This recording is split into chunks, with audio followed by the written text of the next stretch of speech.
Welcome to the Hunt Backcountry podcast presented by Exo Mountain Gear. This is episode number 518, and we have a return guest to the show, but a guest that hasn't been on the show in almost 10 years. Andrew Skurka joins us, as he did back in episode 53 of the podcast, to talk about backpacking. In that first conversation with Andrew, we talked about next level backpacking, and in this one, we just realized it has been, again, almost a decade since we spoke with Andrew, and we knew that he continued to explore the outdoors not only for his own benefit, which he used to do more. He was the Adventurer of the Year. He's done some amazing epic adventures. But in the recent years, he's turned that to more educational focused experiences. He takes clients on guided backpacking trips. He does more instruction with backpackers from a beginner to an advanced level. And we talk more about that in today's conversation. I was curious, for example, what does separate a beginner from an advanced backpacker? What are the differences? I know my own experience, but I don't know how Andrew qualifies that. And I don't know the differences between his beginner-focused trips versus his advanced trips. So we talk about that and a whole lot more. We get into some gear discussion, touch on a bit of philosophy, and there's just a lot to take away from this one if you, like Steve and myself, and all of us at EXO, love backpack hunting. So I hope that you enjoy this episode. As always, if you have any questions or feedback for us, you can always get in contact directly by sending an email to podcast@exomountaingear.com. If you are enjoying the show, it would help us greatly if you could leave a rating or review in your podcast app. In fact, consider hitting pause and doing that right now. Leave a rating or review in Spotify or Apple Podcasts, which is where most of you are listening, or just share the show with a friend that may enjoy it as well. Thank you for doing that. Let's get into this conversation with Andrew Skurka.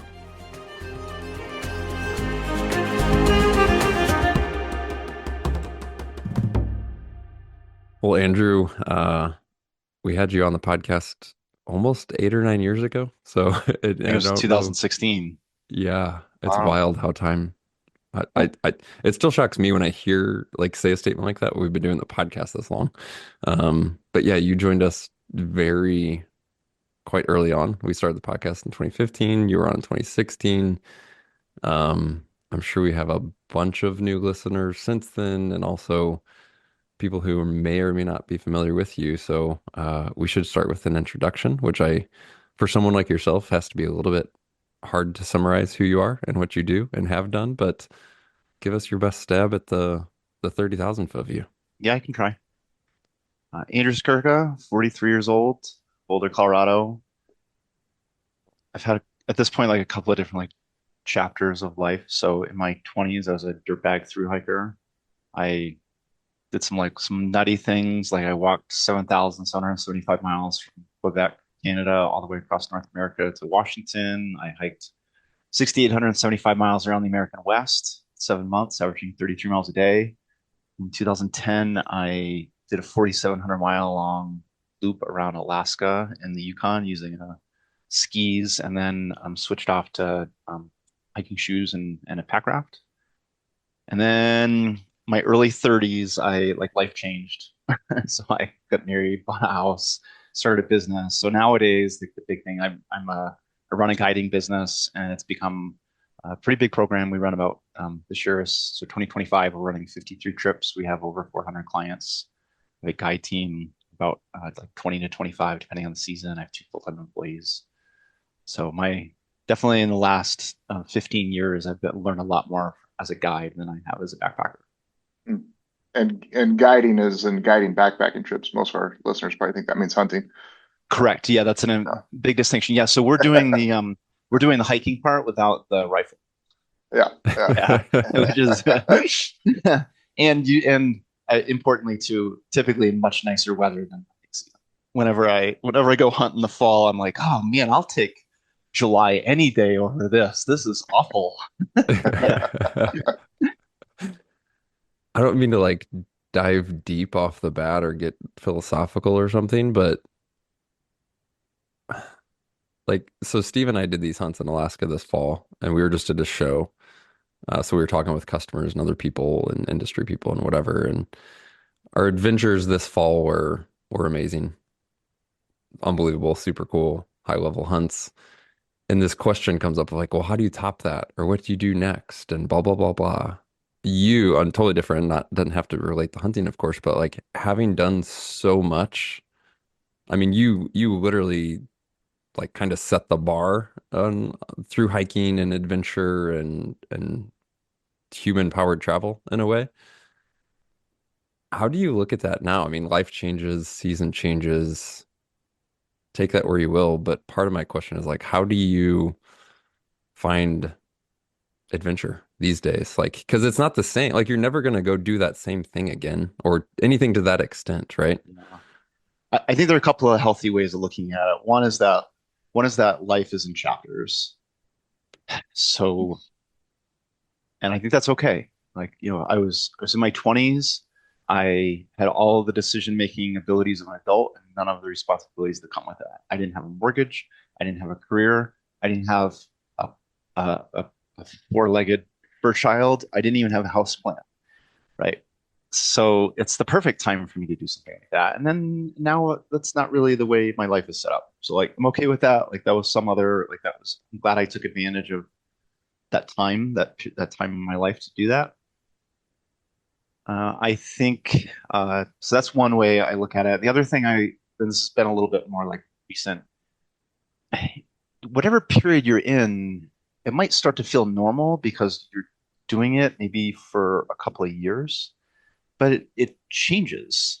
So like you kind of need to just appreciate that wave that you're on at the time, knowing that there'll be something in your life that causes that to change. So that could be maybe you have kids, or maybe your parents get ill enough or old enough that you're like, I need to move from Colorado and be closer. Like there's gonna be some catalyst that could come from external or could come from internal. I think with me, with my adventuring, the lifestyle just kind of it felt like it had an expiration date where I was like living off of almost nothing. Like I look back at my my my income, my tax returns from those years, and it's like, how did I do this? Because like I was earning nothing, but it was like like it was financially stressful to feel like that too. Um, and I think too, it just got old, like renting rooms for months at a time, and then leaving and coming back, and like everyone else's lives had moved forward a little bit more. So I kind of was ready by the beginning of my 30s to, I don't want to say settle down, but just have some stability. Yeah. You know that I mean, you could have like kind of left the outdoors behind in a way. Or maybe not made your next chapter your profession in the outdoors, but obviously you have like the guiding business. Did you always knew that you wanted to do that, or was there ever I'm gonna go sell insurance and keep hiking on the Yeah, weekends? yeah, right. Or I'm going to be an accountant, or Yeah, I'm gonna get my certified financial planner certificate, there or you go. whatever that is. No, when I left for that Alaska trip, so it was 2010, I kind of had made a kind of told myself like, hey, like go do this trip because you can, because you want to, because you have the money for it. And when you come back, if there are not opportunities to professionalize it, then just like move on with life. And yeah, and go sell insurance or whatever, like, but at least make a reasonable wage, and you'll have like 3-ish weeks of vacation to go scratch your itches. But when I got back, there actually turned out there were lots of opportunities to professionalize my experiences. So it didn't start off, with 53 trips in a year, but it started with like 3 trips in a year. But it was just cool that like I would put it up on my website, hey, I want to run these trips. Would anyone want to join me? And people are like, I do. So that Yeah. was the beginning. It was pretty modest early on. I mean, it was a lot of hustle. I remember. So in 2000, to the big spring of 2012, National Geographic released a book that I published about backpacking gear and mostly gear and supplies, a little bit of skills. And I had planned like a whole road tour where I was like, I gave 50 presentations, I had scheduled it all out, I did all the marketing, I called the venues. I was at one Like, of them. okay, yeah, so like it's it was a lot of hustle early on, and I wasn't making a whole lot, but um, these things tend to snowball over time if you keep on pushing on it. It's usually not magical. It's usually not magical. Usually, it's just consistent Yeah. hard work that years later gets you there. And to bring it back to you guys, here we are, 7 or 8 years later. You're still doing your podcast. Your business is probably doing better than it was then. You have more followers, but it's just consistent work, just doing the work. As soon as you said certified financial planner, as soon as I heard those words come out of your mouth, my brain went to all the spreadsheets that you've put out. And I thought, you probably Yeah. could have done really well I at that. Yeah, there are a couple of professions that I would be pretty good at if I hadn't chosen this one. I always joke that I have a really talented guy team. They're just outstanding. Like I don't think there's another backpacking um, sort of guide organization that has the team that we do. So one of my jokes is that if this guiding thing never works out, I'll go into HR and recruiting. And I could definitely. I remember like this is probably like 10 years ago now. When I first after like a year or two with my current tax preparer, probably about 10 years ago, he kind of saw my books and he's like, hey, yeah, if this guiding thing doesn't work out for you, like you just kind of seem to have a mind for this, so like let me know. So, So, our listeners, hunters, we talk about backpack style hunting mostly. And one idea we've tried to communicate is like separate those two. So, hunting season is only so long and you only have so much opportunity.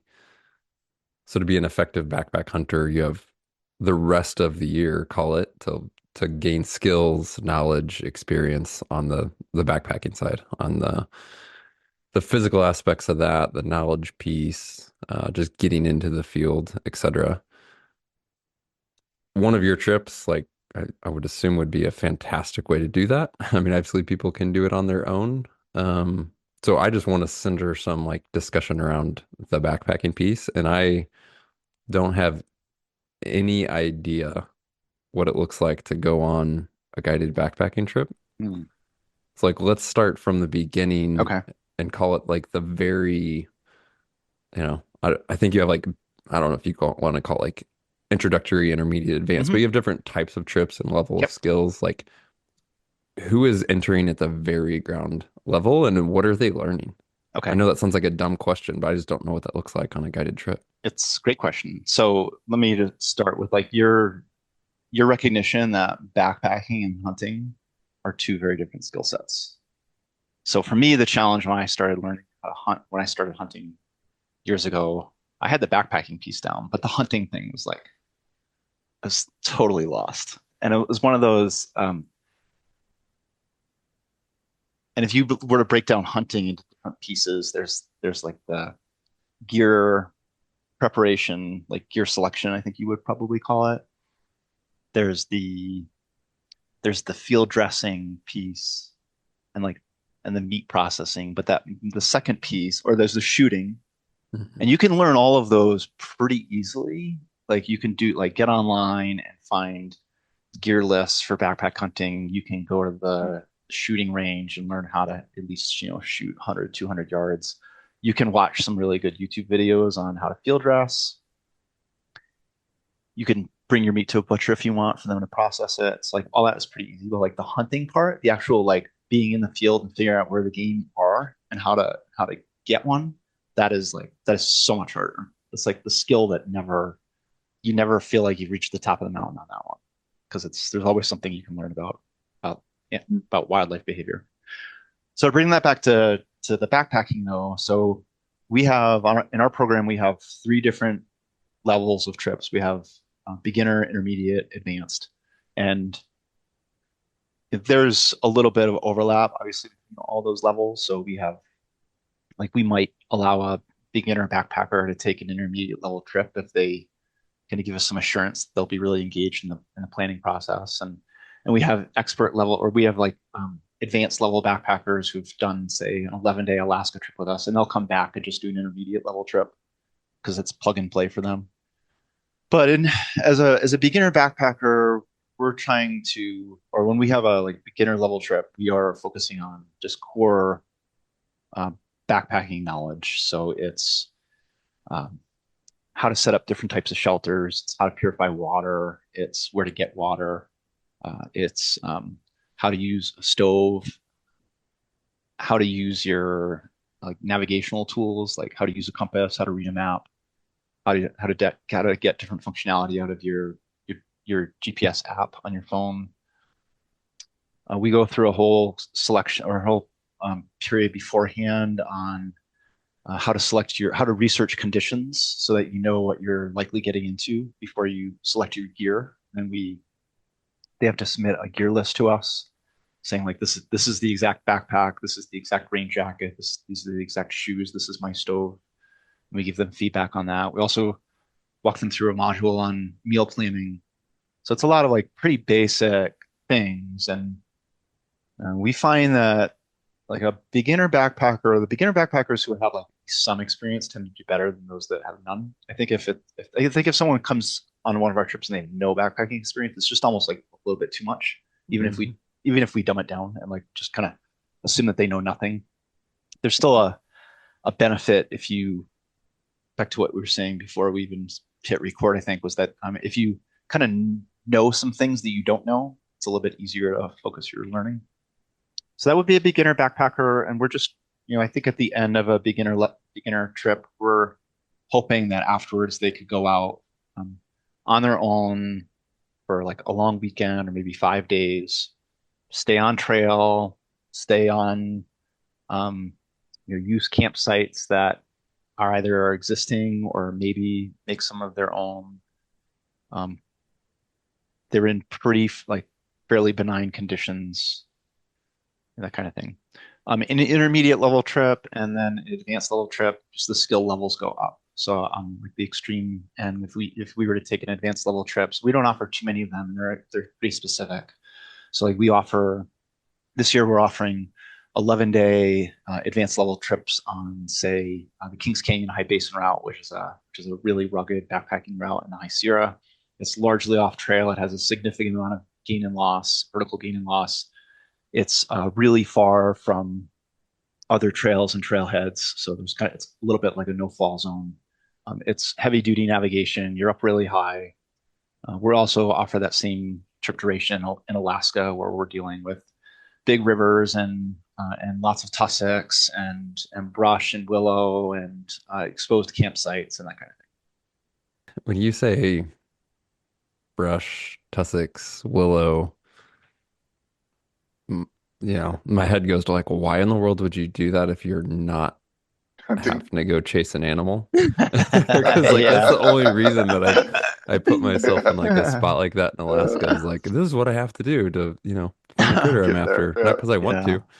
Yeah, that's That's a interesting. great question. Yeah, it's definitely like a hunting trip is much more objective based. I think I when we're up in Alaska, a lot of it is it's the journey element. Just Hmm. what you see in each valley or from the top of a pass. It's that sense of feeling like you're out, like you're really far out, and you're just completely dependent on the things that you have in your backpack and the half dozen other people who you're with. I Yeah. think it's real, very, very self-sufficient. Mhm. Yeah, I'd say it's it's largely the aesthetic element. There's also like a big group camaraderie aspect to these trips. Um, we definitely get it. See, we it depends on the location. We see, I say, some wildlife, not as much wildlife as you would see probably on your own or in a much smaller group. Mm-hmm. The group dynamic is interesting. Like, is it generally individual signing up for this, or do you see like, hey, we have these, 6, 8 people, but it's really these buddies came together or what have you? Like, is it a mix of I just think it'd be interesting to take people who don't know each other. They're signing Mhm. up for this experience. They go through this experience. I think when you do something like that, especially mate, I mean, probably even the beginner trip, especially if people are new, but especially the more advanced stuff, like you can't help but somewhat form a bond with someone by doing like that. And I think it'd be interesting for these people to come in as strangers and go through something like that. Yeah, well, hopefully they do. Yeah, it's one of the things I always ask at trailhead orientation is I'll say, hey, like, who's feeling anxious this morning? And one of the things that people feel anxious about is they're about to spend 5, 7, 11 days with, seven-ish people that they've never met before. And especially because backpackers, they tend to be, and I'm not sure so much about hunters, but backpackers tend to be more introverted group. They chose backpacking because backpacking you can do alone or in like just maybe with one other person, but it's tends to be quiet. Hmm. So for them to go out with a lot of people, it's a different experience, not just from like versus their other backpacking experiences, but also like the way that they tend to approach like other um, social elements in life as well. But my observation and what I and feedback I get is that the group aspect is one of the most rewarding parts of it, and it's one of the reasons that a lot of people keep coming back. Mm. Like Oh, they enjoy that time outdoors with other people, and I'm not sure if I'm more aware of it just because of where I am in life, or because this has been a like a cultural trend. But nowadays, the backpacking experience or the outdoor experience, one of the most redeeming parts of it is that ability to just be fully present. When we're at home, even on a weekend, there's a lot of screen time and distractions and hustle bustle. And when you're outdoors and you don't have self-service, man, all that just goes away. You be with the people that you're with. That's really, really refreshing. We yeah. were just talking about that, Steve. Yeah, we were. Yeah. Yeah. Yeah. Yeah, it's even more so, like you said, these days where just so many things are being thrown at you from different angles that just to go shut all that off is so, Hmm. yeah, you just want it the second you're out and like, yeah, go be spend 14 days in Alaska and like come back and like 2 days later, I'm like, okay, send me back. Let me take Right. my family with me this time. Mhm. Like, Yeah. I'm already done with it. Yeah. Yeah. Uh, yeah, it kind of makes me when you come back, you're like, boy, maybe we should be implementing some no screen rules in this Yeah. house. Like, no screens in Uh, the bedroom, no screens after 7 o'clock, whatever it might be, because yeah, they're pretty distracting between the apps that are intentionally designed to addict you and the amount of noise coming from news outlets also wanting to gain your attention by um, mhm. appealing to your like innermost emotions. Hmm. Yeah, it's tough. I we do imagine, Q. Go ahead, Steve. I was gonna say, I imagine in that group dynamic, there's some pretty like emotional things that happen for people that are just like just learning to go backpacking and things like that. I would imagine every single trip has something that's somebody's crying on the side of the trail or maybe not. We definitely get some tears. I would say um that tends, these are adults and the trips aren't that long. Okay. I would say that like the camaraderie largely happens when a group is like challenged in just the right amount. Like when Hmm. there's like a group challenge of like they had to put in a long day together, they had to endure some really tough storm together, they had to work together to cross a really large river, whatever it might be. But that like, and I think like the right amount. I'm using air quotes for your listeners. Like the right amount of challenge is perfect. Um, if you overextend people, then you can. There's actually like bonding on a whole nother level, what is referred to as trauma bonding, which is kind of what kind of what I don't want from paying clients, or what I don't want for Yeah. paying clients. Yeah.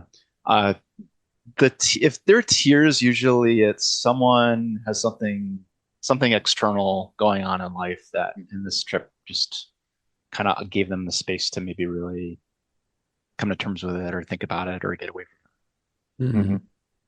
So whatever it might be. I'm going through a divorce. My mother just died. Um, I badly miss my um, young kids. This is the longest I've ever been away from them for whatever it is. Hmm. Yeah. Yeah. I mean, that ties perfectly to what we were just talking about because all those things naturally come to the surface when you're not constantly distracted and Hmm. you're not constantly, fed with Totally. input of noise. And Mhm. Yeah. I mean, it goes back to the typical quote of like, man's greatest fear is to be by himself in silence or whatever, the version of that quote is. And it's like, I, we spend no yeah, time alone with our thoughts and yeah, actual feelings yeah. day to day. Like none. Yeah. Yeah. Yeah. Yeah. I had a client a couple of years ago he was on an Alaska trip. He was telling me that he was a very successful CFO at a venture capital company in California. And he said he starts every day half hour just meditation. It's like because this is like the most like straight laced Boy Scout type guy. And here he is telling me he spends 30 minutes a day in the morning meditating. Oh boy, maybe I need to do that because you're absolutely right. Like we don't take the Unless it's an intentional practice like that. time. Yeah, Hmm. Hmm. for sure. Yeah. Yeah. To get super practical, I'm curious I mean, maybe this is harder for you now because you've been doing these trips for a while, but maybe in the beginning when you started going from these super high level adventures to taking out newer, less experienced people, what were some of the things that surprised you? Either like questions they had, things they didn't know, maybe things like, again, like you just like, oh, I thought everybody knew this or did this or whatever, because you Yeah. had just had such high level experience and then shifted at least to some level to exposure to people who had, none of that or comparatively Hmm. none of that. So like what Yeah. were those things? So when I first started guiding, I was hoping to run like trips that were basically like trips that I wanted to do that other people wanted to join me on. So I'll kind of joke And about it pay now. for it? I'll Yeah. say, right. So like, yeah, in the early days, it was my trip and everyone else was just along for the ride. And I realized pretty quickly that most people just didn't have either the skill set or the fitness to do them.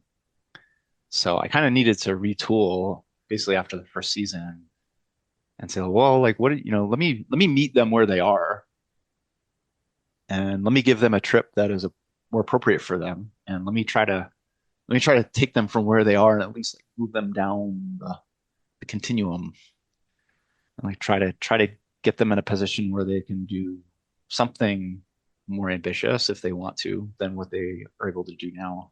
So that the skills that even among like intermediate level backpackers, the skill that seems pretty thin is navigation. Like that's like the one that that's the like that seems to be the skill that really separates intermediate from advanced level backpackers. Like intermediate level backpackers, they can pick the right gear, they can follow trails, they can set up their shelter, they can cook their meals, they know how much water to carry. So they're pretty like competent out there. They tend not to get themselves into trouble.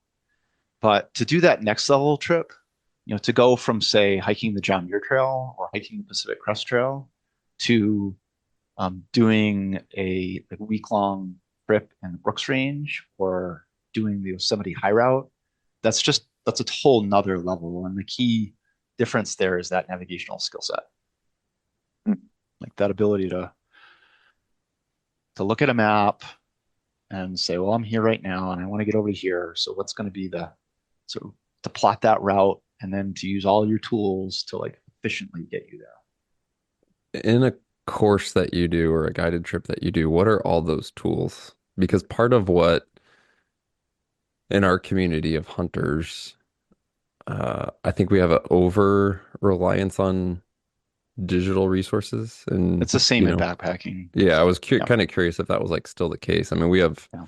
Onyx Hunt, and I know that Onyx has, other things, and there's a million, there's Gaia and all kinds of stuff, right?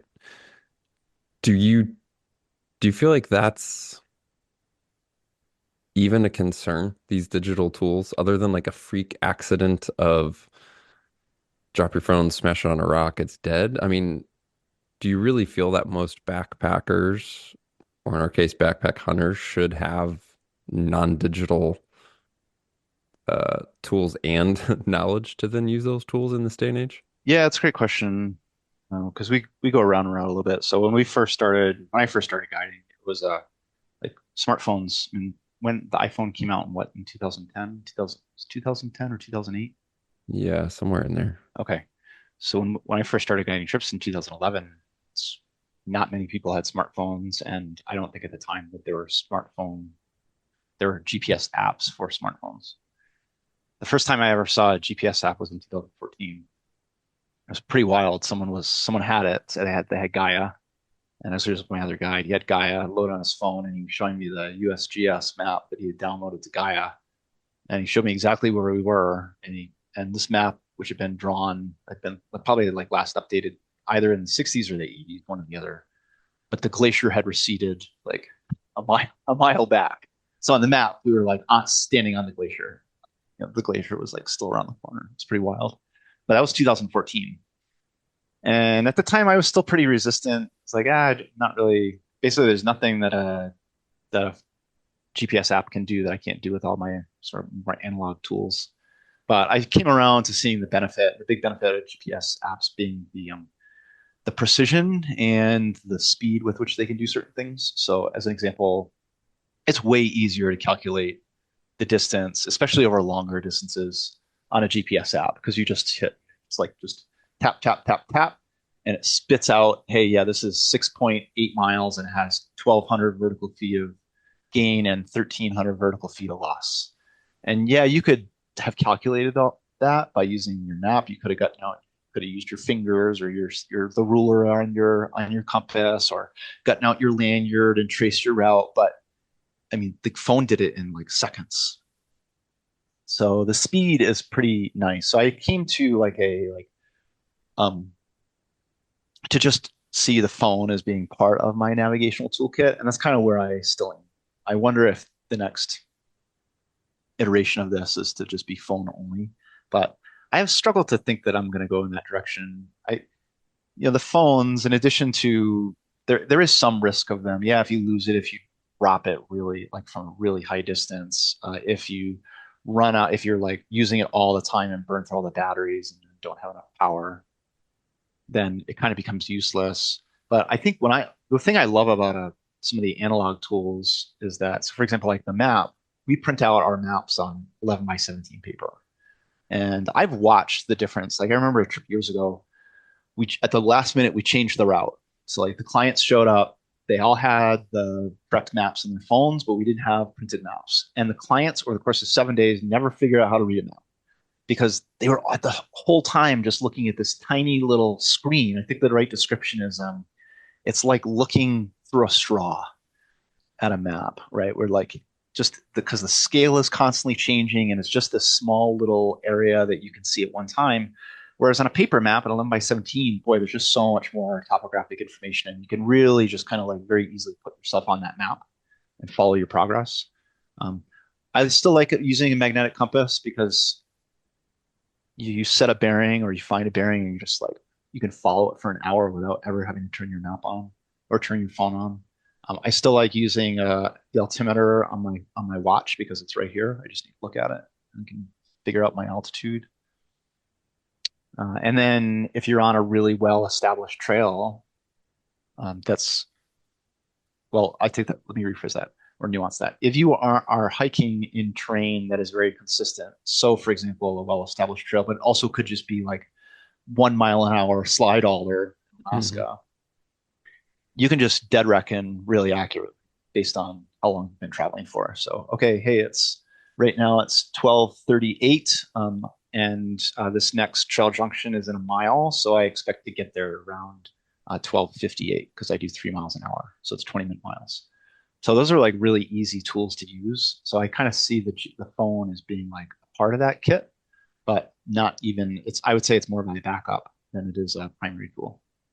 Yeah, I'm somewhat guilty of this these days as well. I mean, when I started doing more backpack hunting stuff, it was paper maps and compass, and yeah, I didn't own a smartphone at the time. But I've definitely gotten to the point where I feel a little too reliant on it, not in the sense that um I have concerns with that system failing me, but almost what you said, like you put it in a good way of just kind of looking through the straw. And because it is fast and easy to use and honestly too convenient, I'm therefore like almost looking at it too much. Hmm. And I think I'm throwing myself in that, like all of us do this in many ways, but we get so reliant on it, we just like shut our brain off, right? And so instead of Yeah. like doing things like you just said Yeah. of distance based on time and really picking your head up and looking at terrain, it's like I do that, but then I'm also, just looking down at this dumb phone again. And I've definitely had the itch to like, in part just like Has I, brush have back I up on received an email skills. yet? Has an Yeah. email come through? Yeah. Yeah, it's like the impulse of like needing to look at your phone all the time. I think Yeah. that's pretty common. The one thing I see with my clients is that like we will have a little meeting, a navigational meeting, and we'll come up with a plan, and we'll all be on board with that plan. And then the way that I usually run a group is I'll have two people out front who are like primary navigators, and then I like to kind of take the three spot because I can still control them a little bit if they go off the rails. But man, I mean, we'll have like said, all right, this is what we're gonna do, and you can see like the path that we want to be walking towards, and like 3 minutes goes by, and they stop, and they're like, well, where are we? Pull out their map. They're trying to like really like micro navigate, like based on these Mhm. tiny little contour intervals, Hmm. and I'm like, guys, like just walk, like it's good, like we're gonna be okay. Yeah, I do see a lot of like obsession with Hmm. where am I? Where am I? Yeah. Interesting. What else? Navigation, I think that's a huge one. It deserves its own discussion, especially these days in terms of like how to use a map and compass, because very few of us do. So I don't necessarily want to dive into that, but any other like between beginner, intermediate, advanced, what else comes to mind? Yeah. So for backpackers, one of the other advanced level skills would be early season conditions. So like remind me where you guys are based. So you Idaho. okay. So like uh early season conditions in Idaho would be like uh late May, beginning of June. So it's sort of yeah, it's backpacking season, but there's a lot of it that feels like mountaineering. Mhm. And you also have like really high runoff at that time of the year too. Hmm. Mhm. And a lot of the trails are buried, or trails are partially buried. Where you have the 10 feet of trail, and then where to go, and you're looking for like sawed logs, or the little like the snips on the trail along the trees next to the trail, or you're looking for maybe some rock work to indicate some kind of like switchback or something like that. So early season conditions, that's its own skill set. A lot of backpackers struggle to go out during that time of the year just because they can't. It's just too much. I remember the first God, the first time ever. Actually, it wasn't the first. So I came out to Colorado in 2003, and I came out in the second week of May, and I had lived back east my entire life. So by the second week of May, I mean, you can go anywhere you want back east, as far as like from a backpacking perspective. So like my first weekend here, I was like, well, I'm gonna go backpacking. It's backpacking season, right? And then I went up to the Indian Peaks Wilderness just outside of Boulder here, and like I should have just had skis because it was still like buried. Um, and like that's a whole another skill set. If you can go out at that time of the year, it's really fun. I mean, it was my most like of all the trips I've ever run, like some of the trips that stand out was the epic spring of 2023, which was, do you remember that California had the 250% of average snowpack? Remember like Mammoth? It was like Yeah. twice a week, Mammoth was getting like 6 feet of snow. It was just kind of like one atmospheric river after another. And we had trips that year starting in the like third week of July, and they were the most fun trips I've ever run because it's just like it was just full on. Like the rivers were huge, there's snow everywhere. Um, and they were just really, really challenging and exciting. So that's what an expert level skill. You can go the other direction too. So as you get, it depends a little bit on where you live, but that like September, October window when the it gets stormy again, it gets stormy, it gets cold. You have those moisture problems at night. That's another like expert level time of year. I think most like intermediate backpackers, they just kind of get overwhelmed by how challenging those conditions become day after day after day. Like I'm always reminded when I go hunting. So in Colorado, it's like first rifle season is I want to say it's like October 10th ish is usually about when it begins. Yeah, and it's just like God, it's stormy, it's windy, it's cold at night. Moisture is accumulating inside my sleeping bag. It's accumulating inside my shelter. Those are tough conditions to be in. Yeah. So I'd be curious to hear from you guys. Like, so Mm.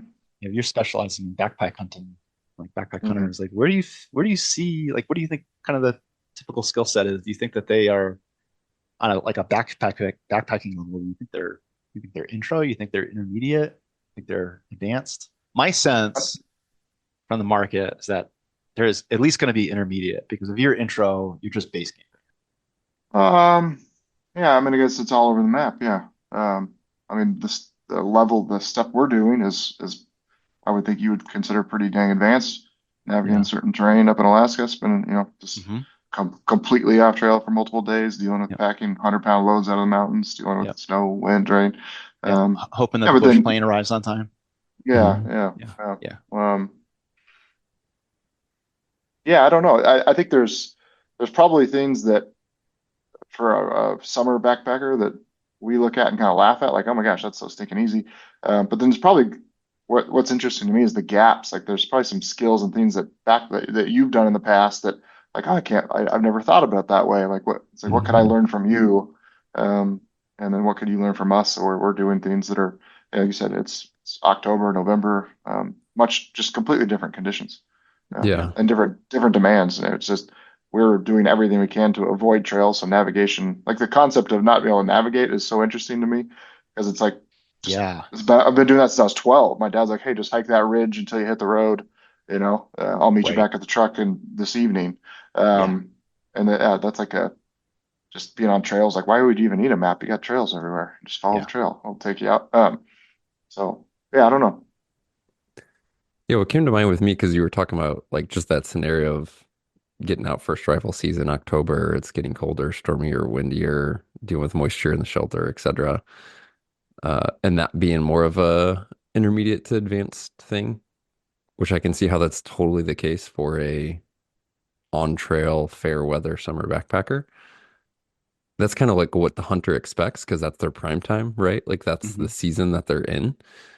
But I think that they would have maybe skipped, I don't know if skipped over is a good way to put it. That doesn't mean that they have the fundamentals or the basics mastered that your quote unquote like summer backpacker would have, right? So they're doing things because it's out of necessity. They're out there in October and they're dealing with moisture and they're dealing with Yeah. conditions, but that doesn't mean that they're managing that effectively. They're just surviving out while hunting.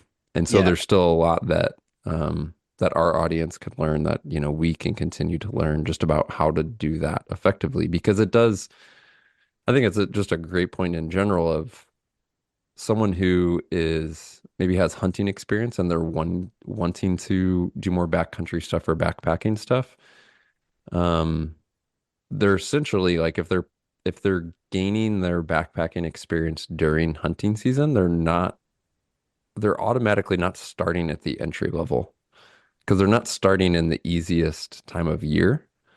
They're not starting with the easiest pursuit because you are often getting off trail. And then you're adding the complexity of the hunt to the backpacking, which I think goes back to this earlier point of like separating those two and gain experience backpacking separate from hunting so that then you can pair them together well. And try not to, yeah, it would be very, I think, difficult and overwhelming to try and essentially learn both at the same time and then cram that into one small window of time in a given year. Hmm. It's funny as you were talking. So I would absolutely agree on like the average hunter's navigation skills are going to be more advanced than the average backpacker. The ability to deal with pretty difficult fall conditions is probably also like much more developed. But that doesn't necessarily mean that like hunters are, say, like uh, that they are learning how to pack the right amount of food for Mm. 4 or 5 Oh day yeah, outing, yeah. or that they are, purifying water in like a modern way, or um, that even they're just using like gear that we would consider to be um, like current, as opposed to something that you might have seen in a Knowles catalog in the 1980s. Yeah. Yeah, and I was just thinking like my early days of, so for me, when I started learning how to hunt, I was learning, I was having to learn all the hunting skills, and like the backpacking piece I had down. I just remember like one of the so one of the skills we learned early on was the value of a base camp. Mm. Because which is like just such an obvious thing for a hunter to have like this place to go back to like dry out and like spread stuff out and warm up a little bit. Because we just thought like, hey, we're really good backpackers. Let's go hunting for 5 days, and we'll just like make a backpacking trip out of it with a rifle. And it was so hard, so hard. And then like also the other thing too, there's so much time in hunting where you're just sitting there glassing, glassing, Hmm. glassing, glassing. And as a backpacker, it's just the opposite. You spend all your time moving. So Mhm. I was layers thin on clothing because I just Oh yeah. wasn't ready to just sit on some high windswept ridge and just look down. I just was always cold, always cold. Yeah, makes a lot of sense. Be like, hey guys, you think we could go like stalk him in the woods? They're like, if you want, but probably isn't going to lead to anything. Uh, Uh, yeah. Yeah. I think you'd be surprised with our audience, our customers. I mean, we're pretty. I would imagine we're using all the exact same gear that you guys are, as far as water filters and stoves and tents and pads and everything. Um, yeah. There certainly is certain keep people getting into it that are very inexperienced, but there's also guys doing some pretty crazy stuff while backpack hunting. Yeah. Yeah, I yeah. see the photos and I'm always Yeah. impressed because, damn, like I would be happy just to be up there at that time. Never mind trying to carry 100 pounds of meat with a rack on my Yeah.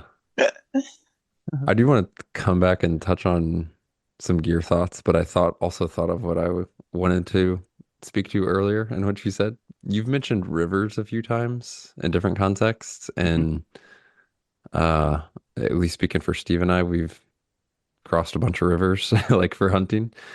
I do feel like still there's maybe a misunderstanding of crossing water, and then also that it's maybe kept some people in our audience back from, oh, I can't cross that, or shouldn't cross that, or it's too dangerous to cross that.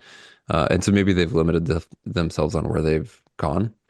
Um, Out of a healthy respect for water, for sure. Like there's stuff you shouldn't cross, but can you just speak to maybe some technique, know-how, things to look for in terms of water crossings? Yeah, yeah, sure, easy.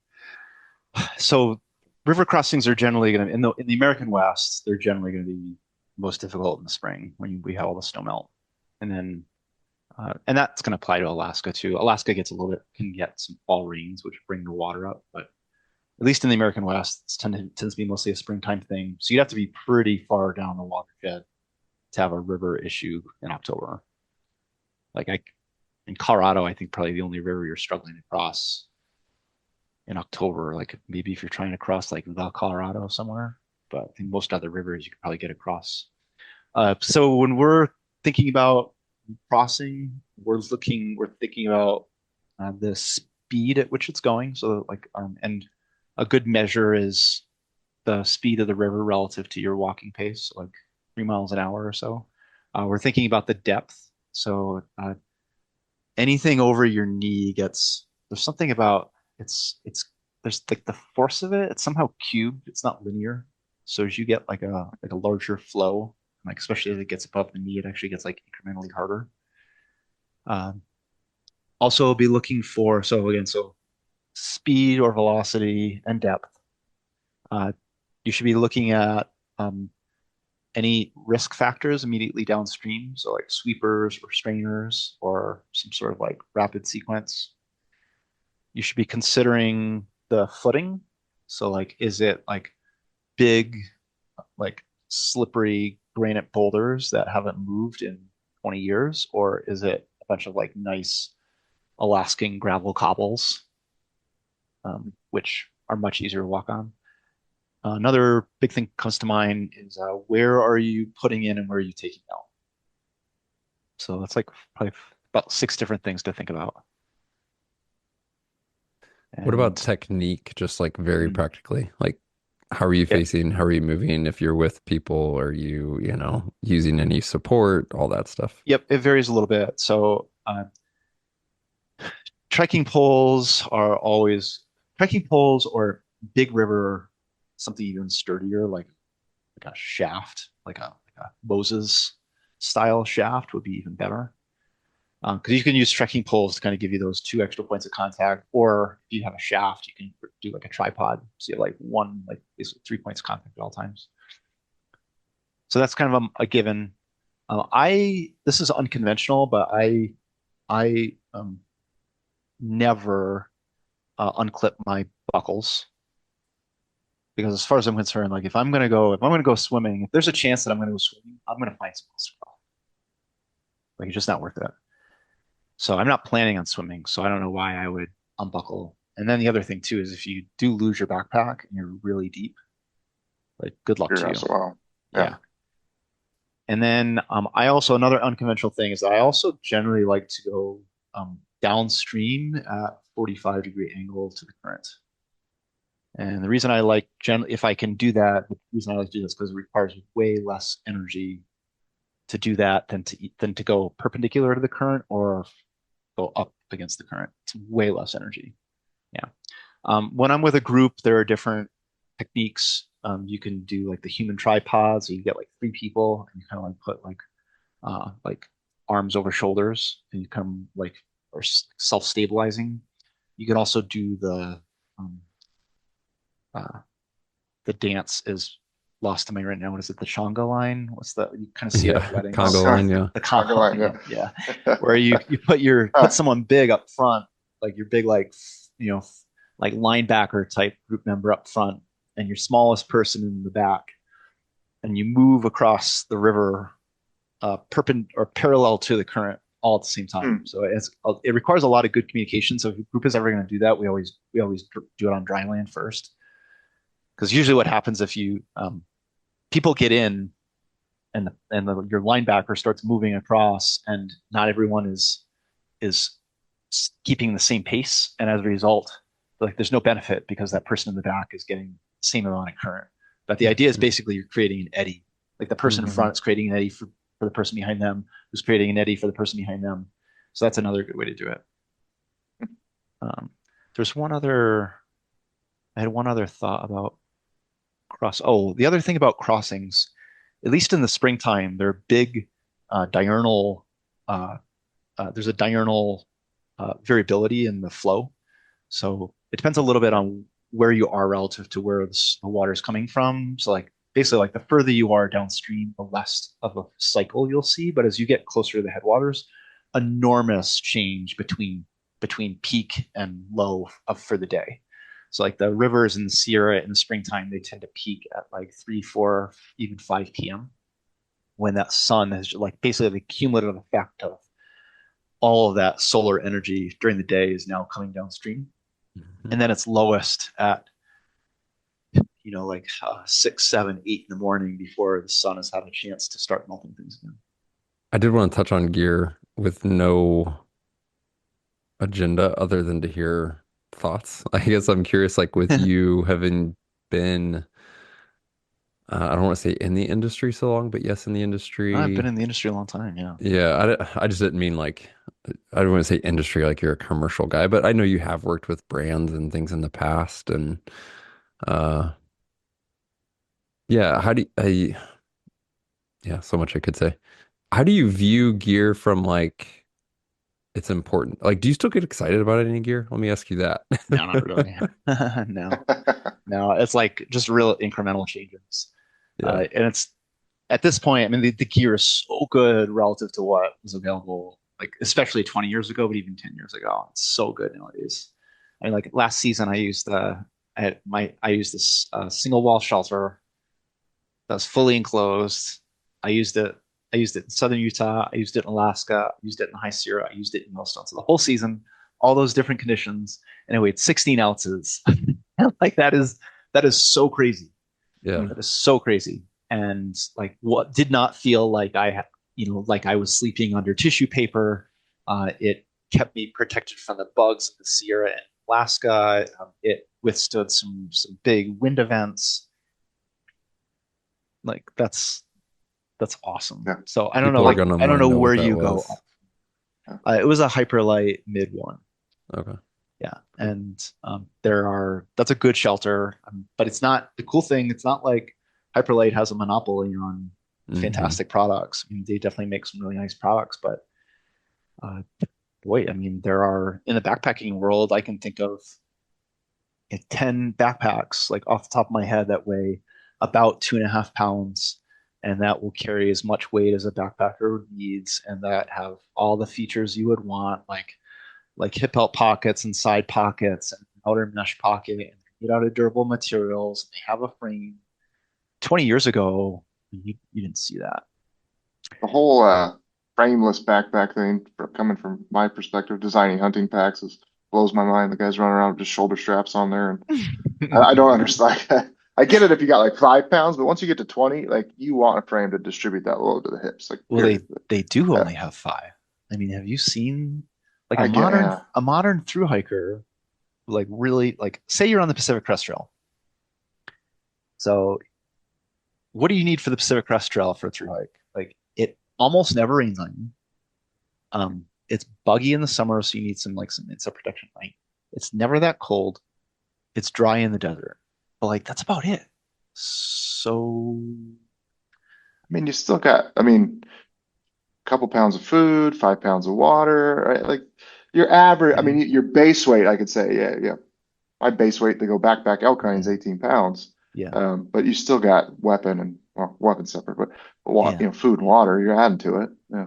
yeah. But their base weight without food and water, you're probably looking like high single digits. So Yeah. and then they're Well, moving so many miles a day. Like I remember my through hiking days on those long trails. Like if I had to carry more than 4 days of food, I would. But mm, for 4 days of food, that's at 30 miles a day or 35 miles a day. It's like 120, 140 miles. Like, show yeah. me any place on the map in the US where you have to walk 140 miles without running into something where you can get some food. Hmm. Right. Yeah. Yeah.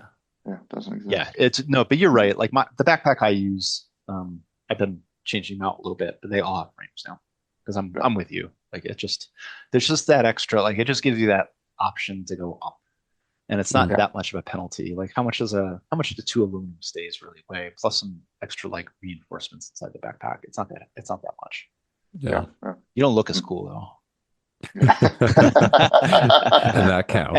And you certainly can't pass as a day hiker with a ranger that you see who wants to see your permit. Be like, well, I'm just out for Uh, the day. I'm out for the day. That's also why I don't have a bear canister, Mr. Ranger. Yeah. What about I guess under gear, but like specifically on apparel? I feel like there has been, some advancements there.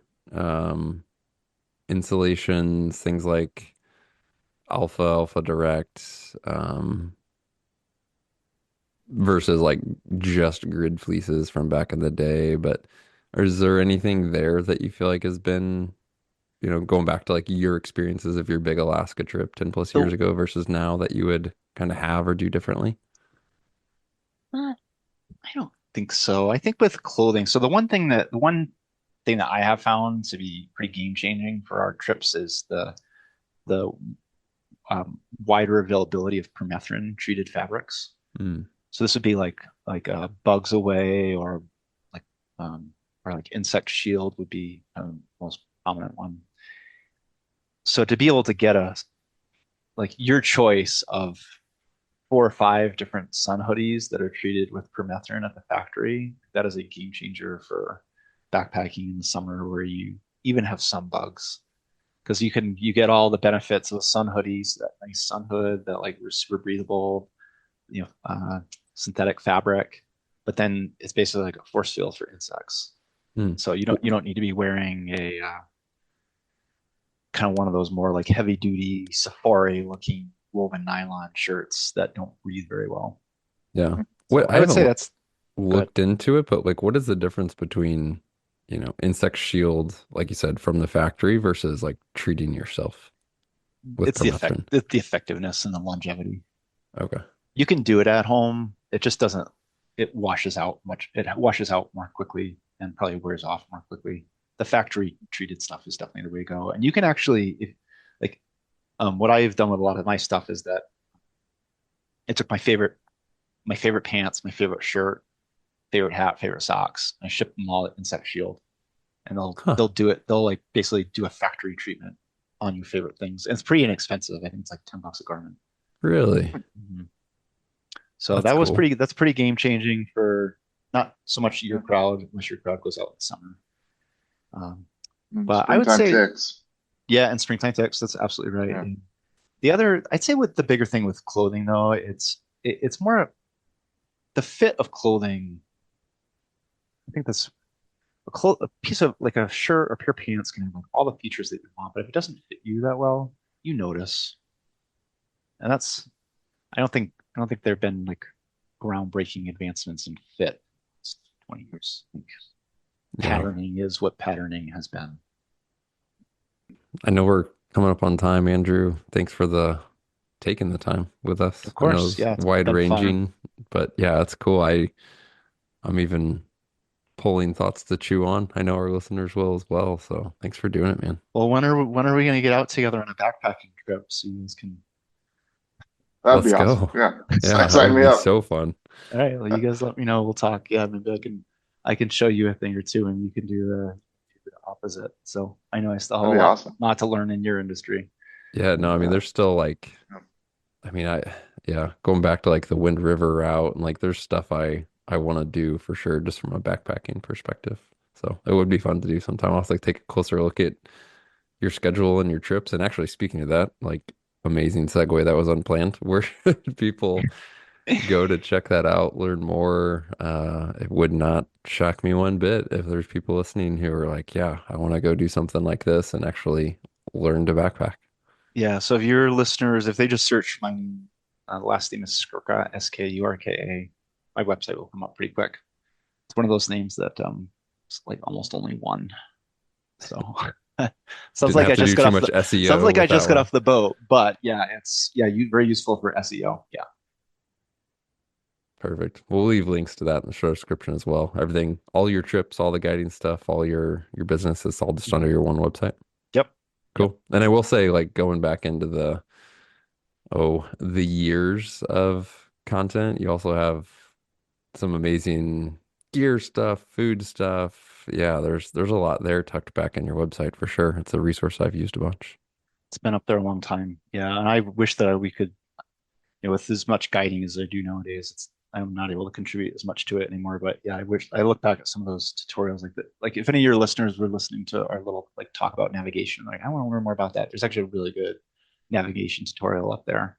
I think at this point it's probably like 8 years old, but it's pretty evergreen. So yeah, kind of envious of some of those time that I used to have for that kind of thing. It was a lot of fun. Well, there you have it, guys. Be sure to check out Andrew's website and really even dive back into the archives. There is so much helpful content in there. And of course, if you're interested maybe doing a guided trip, check out what Andrew has to offer there as well. If you have any questions for us, send an email to podcast@exomountaingear.com. It would be great to hear from you. And if you haven't yet hit subscribe or follow in your podcast app, be sure to do that so that you receive future episodes automatically for free. And we'll talk to you soon.